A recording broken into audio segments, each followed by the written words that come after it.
صلی الله علیه وسلم د کور نه ګیره ور واچول نبی کریم صلی الله علیه وسلم ته جبریل امین راغې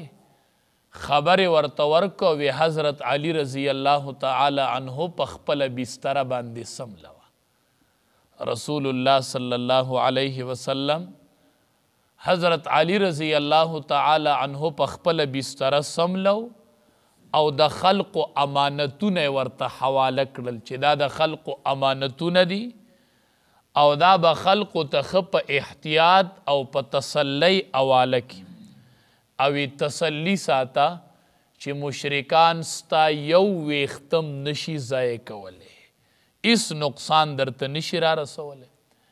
او رسول الله صلی الله علیه وسلم د دشمنانو په منځ کې را روان شو هغوی ولاړو نبی کریم صلی الله علیه وسلم په منځ کې را روان دی وی وجعلنا من بین ایدیهم صدا ومن خلفهم صدا فاغشیناهم فهم لا یبصرون دا آیات مبارکه وی د سوره یاسین دا چې او علما وی دا ډیر ښه مجرب وظیفم ده چې ته په یو ځای باندې تیریږي تا ته د چا نه خطرۍ د دشمن نه یا د عزت خطره ده یا د مال دی خطره ده دا آیات مبارکه وی وجعلنا من بین ایدیهم صدا ومن خلفهم صدا فاغشیناهم فهم لا یبصرون دا آیات مبارکه وی شف کفی دشمنان بسترگی غړیږي او تا به نه وینې او ته به پې صحیح سالم را تېرېږي کوم ځای چې هم داسې خطره مخصوصی مخې ته نو دا آیات مبارکه ووایه دواړو طرفونو ته یې ورشف کا او د الله په فضل صحیح سالم به ترې راوځي نبی کریم صلی الله علیه وسلم دا ووی او شاهت الوجوه دی ورسره م ووی او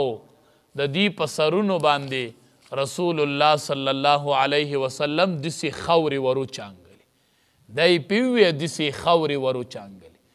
نو دواړه کته دا شفکه یا کنه خوره در سره وی دسی شفک اطراف ته ورو چانګي خوره ورو چانګي یا دا آیات اولولی اسی دسی په خوله باندې ورچوف کی نو د دشمن نه به الله حفاظت نصیب کړي او حضرت ابوبکر صدیق رضی الله تعالی عنہ د ځان سره ملګری کو غار سور ته داخل شول غار سور ته چې وی کله دی داخلېدل نو ګورې هغه لارم ډیره تنګه وه د داخلېدلو ابوبکر صدیق رضی الله تعالی عنہ اول په دې غار کې داخل شو او دا غار صفا کو او په غار کې چې څومره دننه سوریو هغه ټول بند کړل چې اسینا مار لړم راوزی او د دواړو جهانو سردار لټک ورنکی نبی کریم صلی الله علیه وسلم ته تکلیف و نرسی نو یو سوره پاتې شو هغې باندې ابوبکر صدیق رضی الله تعالی عنہ خپل پونده کېښودله داسې ملګرتیا یې کړې وه په دې کې هم بعضې خلق وایي چې د صحابه دشمنان وي وی ابوبکر صدیق رضی الله تعالی عنہ نبی علیہ السلام د ځان سره ځکه بوولی چې که دې پرېږدم نو هسې نه چې دې زما خلاف ورانې وکړي او انتشار جوړ نه کړي بعضې د صحابه دشمنان وایي نو ابوبکر صدیق رضی الله تعالی عنہ دا یوه پونده هغې کنده کې هغې سوري باندې کېښودله د هغې نه پس نبی کریم صلی الله علیه وسلم ته درخواست وکړو د الله حبیب راځئ رسول الله صلی الله علیه وسلم غار ته داخل شو او د ابوبکر صدیق رضی الله تعالی عنہ په زنګون باندې خپل سر مبارک کېښود نو چې دې نه نبی علیه السلام خطره وې نو نبی علیه السلام به په زنګون اوده کېدو څومره خوشي موقع ده او دواړه یو غار کې دي او سړی چې د چا عاشق وي نوړی غواړي چې خوشې ځای وي او ما د دیدن وکړلې نو خوشې ځای او سرې د الله د حبیب په زنګون د ابوبکر صدیق رضی الله تعالی عنہ پروت دی او ابو بکر صدیق رضی الله تعالی عنہ ته ځان مړی دی نبی علیہ السلام ته ویلي مو که نه وی درې خبرې راله خوند راکوي نو یو پکې دا وی تا ته کتل چې تا ته ګورم دا ډېر خوند راکوي نو ځان یې ترېنه موړ کو د امام الانبیا سر یې د زنګون د پاسه پروت دی چې په کم سوري باندې د پونده یخې وه هغې نه مار یا زخریله شي زړه و ټکې ورک چې ټکې ورک نو ابو بکر صدیق رضی الله تعالی عنہ یې وچیچو هغه دا تکلیف برداشت کو او اس حرکت اونکو څومره سخت تکلیف پوي خو چې د سړي مینه نو هغه بیا دا تکلیف برداشت کوي امام مالک رحمت الله علیه یو ورځ د احادیثو درس کو درس په دوران کې څه شي پې چکونه لګولیو نو د احادیثو د درس نه چې فارغ شو نو شاګردانو ته یې وې د املا مې وګورئ وې څه شي ټکونه راکړي هغې چې وکتل نو لړم وله ټکونه ورکړي لړم چیچلی دی او د احادیثو درس نه ختموي چې کله درس ختم شو وروستو وایي څه شي راله ټکونه راکړي هغه لړم ټکونه ورکړي د لړم څومره تیز ټکي په تا دې په مانځه کې ولګي نو مونځ به تلی راغلی که په تا باندې لړم چک ولګو یو میږې ولګي چک نو ټول د مانځه د اخیره پورې هغه ځای بیا هم مږي میږي پې چک لګولی دې اس حرکت نه کوي اسې نه چې د دواړو جهانو سردار په آرام کې فرق راشي چې کله رسول الله صلی الله علیه وسلم راویښ شو او د تکلیف نه خبر شو نبی کریم صلی الله علیه وسلم د خولې مبارکې لاړې راواغستلې خو ډېرې قیمتي لاړې وې ډېرې مبارکې لاړې وې چې هغه لاړې راواغستلې د ابوبکر صدیق رضی الله تعالی عنه په پونده یې څنګه ولګولې وی سمدستي ورته شفا حاصله شول سمدستي شفا حاصله شول او نبی کریم صلی الله علیه وسلم په دې غار کې دته یوه دعام کړې وه اللهم اجعل ابا بکر معي فی درجتي یوم القیامه الله چې ورځ د قیامت شي نو ابوبکر صدیق رضی الله تعالی عنه زما سره زما په درجه کې وګرځوه الله چې ما له څومره مقام راکوي نو اللهم اجعل ابا بکر معي فی درجتي یوم القیامه الله زما په مرتبه کې زما سره وګرځوه په ورځ د قیامت څومره قیمتي دعا د امام الانبیا خو هر دعا د سرو زرو نقش او د کاڼي کرښه وه او د لیکلو قابله وه خدای ډېره قیمتي دعا کړې ده بختور صحابه و چې داسې موقع ورته الله فراهم کړلې او رب العالمین ورله عمر فاروق رضی الله تعالی عنه به ورته وی زما د ټول عمر نیکی والا او ماله د دغې غارې سور د هغې شپو هغه نیکی راکه چې دغې شپو به الله تعالی کمې نیکی درکړي نبی کریم صلی الله علیه وسلم دم کو شفا ورته حاصله شوله چې کله مشرکین دنده لاړل نبی کریم صلی الله علیه وسلم په بستره باندې خو علی رضی الله تعالی عنهم لاسته وی مونږ ته الوایا هغه وی ما ته هیڅ علم نشته دی هیڅ علم راته نشته چې کم طرف ته تللی نو ماهرین خدا وو چالاک خدا وو د رسول الله صلی الله علیه وسلم قدمونه یې ولیدل په هغې قدمونو باندې شروع وکړله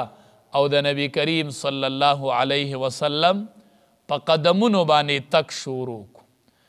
چې قدمونه تلل نو هغه خو په غارې سور باندې ختم شوي چې کله غارې سور ته ورسېدل او د غار په خوله کې ودرېدل دې غار ته د الله مونږ ټول بوځي دا به ووینئ دا داسې سنزن غونته دی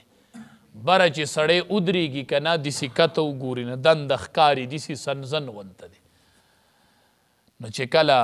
دی د غار په خوله کې ودرېدل نو ابوبکر صدیق رضی الله تعالی عنه ډېر پریشانه شو نبی علیه السلام ورته ویلې وی د الله حبیبه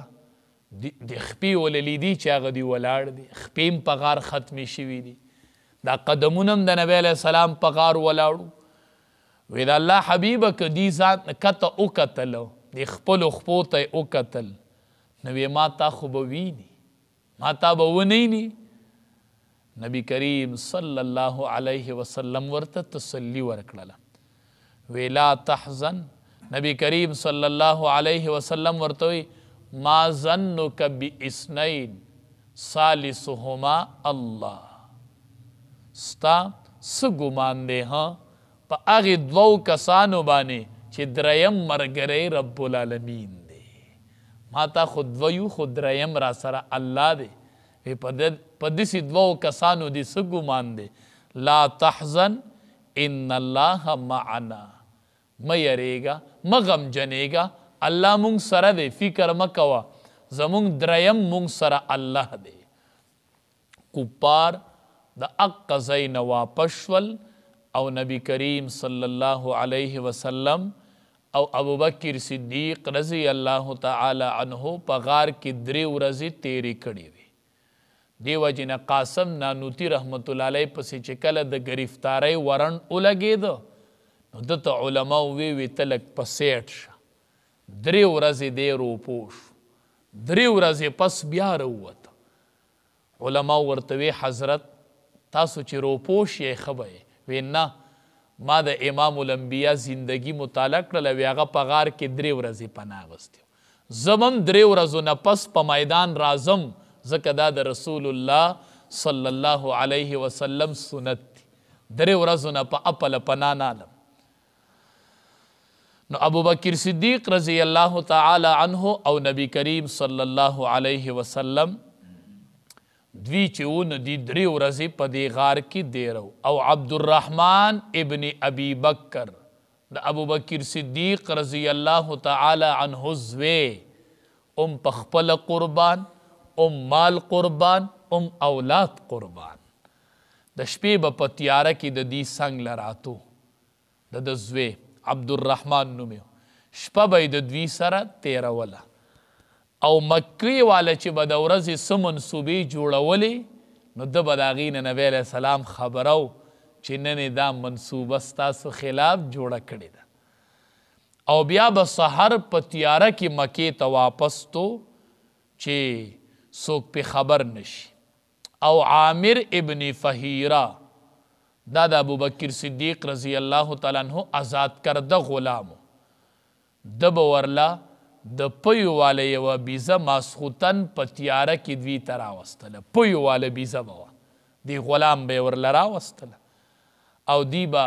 نبی کریم صلی الله علیه وسلم به د هغې نه پی وخوړل خوراک انتظام وکنه بیا به سحر وختي مکې ته دی ورسېده او د مکې خلقو چې به بیزې سرولې چې د به ورسره مالته هغه بیزه سرولن د چا یقین به هم نه راتو چې دی د شپې تلی و او دی بیزې هلته بیګا د شپې تیپۍ خوړلې ځکه سار به د نورو بیزو سره بیا شړله 3 ورځو نه بعد نبی کریم صلی الله علیه وسلم او حضرت ابوبکر صدیق رضی الله تعالی عنه دواړو مدینی طرف ته تک شروع کو ابوبکر صدیق رضی الله تعالی عنه خو د اول نه 2 اوښانې اغوستې وي ښه خوراکونه یې پې کړي په هغې کې یوه اوښه د رسول الله صلی الله علیه وسلم په خدمت کې پیش کړه وی د الله حبیبه یوه اوښه ترې نه ځان لواله نبی کریم صلی الله علیه وسلم ورته وی نه بغیر د قیمت نه ناخلم نبی کریم صلی الله علیه وسلم له الله ډېره پوهه ورکړې وه یو ورځ ورته یو صحابي خر ودرو په لاره نبی علیه السلام ته وی راوخیجه نو نبی کریم صلی الله علیه وسلم شاته خد وی د الله حبیبه مخې ته راوخیجه نبی علیه السلام ورته وی نه دا ستا سورلي ده نو مخکې خو ستا حق دی زه به وروسته کښېنمه نو پردي ګاډي کې به مخکې سیټ ته نه کښېنې ډرایوینګ به نه کوې چې څوی درته اجازت نه درکړی دا د هغه ګاډی دی حق د هغه دی نبی علیه السلام ورته وي ته ړومبی کښېنه دا ستا سورلي ده خر وګورئ وی زه به وروسته کښېنمه نو ابوبکر صدیق رضی الله تعالی عنه نبی علیه السلام ورته وی نه بالثمن په قیمت علم هسې به یې نه راکوئ علما وی هغه وخه یې په قیمت واخیستله. دی ولې په قیمت اخیستله؟ وی ځکه چې رسول الله صلی الله علیه وسلم ته علم و چې په خپل مال سره سړی د الله په لار کې هجرت کوي نو په دې کې ډیر اجر دی. نو ځکه یې دا وخه په خپل قیمت واخیستله چې په خپله سورلی باندې هجرت وکم. نو دې دواړو ابوبکر صدیق رضی الله تعالی عنه او نبی کریم صلی الله علیه وسلم یو کس ځان له په مزدورۍ نیولی و چې هغه د دنه د هغې کس نه لار معلومه کړي. هغه به ورته لار ښودله او په دې دوران کې چې د دنه د لارې معلومات حاصل کړي. وی اگر چې هغه کس لا په دغه وخت کې کافر و د لارې دپاره چې کوم اجیر نیولی و خو د نبی کریم صلی الله علیه وسلم پې اعتماد کړی و او دغې کس سره واده کړې وه چې 3 ورځې بعد به دا دواړه اوښانې مونږ ته غارې سور ته راولي. اقه اوښانې ورته غارې سور ته راوستلې او په اقې باندې سواره شول. ساحل البحر د بحر دا طرف چې دی د دریاب طرف په دې باندې روان شول. سراقه ابن مالک دې پې خبر شو چې په دې لار خو روان دي او کفارو د مکی د نبی کریم صلی الله علیه وسلم په قید کولو چې که دی چا قید کو یا قتل کو نو ډیر انعام مقرر کړو. 100 اوښانې مقرر کړو. وی که چا ونیو یا چا قید که لکه وسنی دور کې چې 100 ټوډیان سړی مقرر کی. هغې وخت کې د عربو اوښ چې دا ډیر قیمتي و لکه نن سبا ټوډي. نو 100 اوښانې مقرر کړي د نبی کریم صلی الله علیه وسلم په قید کولو باندې یا په قتل کولو باندې. نو سراقه ابن مالک چې خبر شو نو دی خو خبر شو چې دا خو ډیره ښه خبره ده جو نبی کریم صلی الله علیه وسلم پسې روان شو. وی هغې راته کتل نه په دې حالت کې وی چې زه ورته ورنږدې شومه نو زما د سورلی 2 خپې په ځمکه کې ښکته دننه شوې. د زنګنانو پورې زما سورلي په ځمکه کې ډوبه شوه او د راوتوی هېڅ دغه نه راوتو د راوتوی هېڅ صورت نه نو ما د ډیر کوششونو نه بعد چې هغه نه راوتو نو ما په ما باندې څه لوګي په شان ګرد و غبار د اسمان نه ولګېد. څه دوړه غوا باندې رالاله خو به هر صورت زما اس نه راوتو سورلي مې. نو ما د دې دواړو نه امان طلب کو چې ما ته سوای مو پیرد ورا سره دا کارو شو چې سورلي به مې خپې به یې په ځمکه کې ننوتلې. نو امان مې طلب کو چې ما ته څه مه وایې. دوی راته امان راک او زه ورلمه چې نږدې ورته ورسېدمه. نو چې ورلمه عن قریب و چې نبی کریم صلی الله علیه وسلم ته نږدې ورلمه نو ما ورته وی ای د الله حبیبه چې ما ته څه مه وایې ما سره نرمي وکئ ما سره نرمي وکئ. نبی کریم صلی الله علیه وسلم راته وی ټیک ده بس تا ته مونږ امن درک امن خو درته درکو خو نبی علیه السلام راته وی چې ګورې زمونږ ال چاته مه وایه په مونږ څوک خبر نه کې ګورې. ما ورته چې ټیک ته د الله حبیبه خو ما ته د امان یو خط راکه یو خط راته ولیکه چې تا ته به امني یو خط راته راکه قربان د رسول الله صلی الله علیه وسلم نه څو ځلې سورلي په ځمکه کې ننوته. په نبی علیه السلام پسې روان دی چې دی قید کم او د اطلاع ورکم او بیا نبی کریم صلی الله علیه وسلم امن ورکو. بیا نبی علیه السلام ته وی ما ته یو لیکلی خط راکه. نبی کریم صلی الله علیه وسلم هغه رقعه برابر کړله خط او عامر ابن فهیره ته حکم وکړو هغه مال هغه رقعه راکړله هغه پاڼه لیکلی خط یې راته راکو چې هغې کې دا لیکو چې تا ته به امني. ما ته امن راکو ما ته یې وی چې زمونږ ذکر چاته مه کوه او بیا رسول الله صلی الله علیه وسلم او ابو بکر صدیق رضی الله تعالی عنہ دغه سفر وکړ چې نن سبا سړی هغه سفر کوي اگر چې هغه په ګاډي کې سړی کوي خو چې سړی په لاره څومره ستړی شي خوشي بیابانونه دي کله سړی د یو غر ته ګوري کله سړی د خوشي بیابان سړی وایي قربان چې په دې به رسول الله صلی الله علیه وسلم او د هغه ملګری چې دا په ګاډي کې نن سبا سړی وي نو سړی ډېر غټ ستړی شي چې د مکې نه سړی مدینې ته رسي نو چې په لاره سړی هغې خوشي بیابانونو ته ګوري او د دومره اوږد سفر ته ګوري چې دا سفر رسول الله صلی الله علیه وسلم پیاده کړی دی خوشي بیابانونه خوشي علاقه پرته ده چې په دې امام الانبیا پیاده تلی دی نو چې څومره په تکلیف پر رسېدلی بهر صورت دې آیات مبارکه کې دغه واقعه ذکر کوي رب العالمین دې د عمل کولو توفیق راکړي اللهم احسن عاقبتنا فی الامور كلها واجرنا من خزي الدنيا وعذاب الاخره واجرنا من خزي الدنيا وعذاب الاخره واجرنا من خزي الدنيا وعذاب الاخره ربنا لا تؤاخذنا ان نسينا او اخطانا ربنا ولا تحمل علينا إسرا كما حملته على الذين من قبلنا ربنا ولا تحملنا ما لا طاقة لنا به واعف عنا واغفر لنا وارحمنا أنت مولانا فانصرنا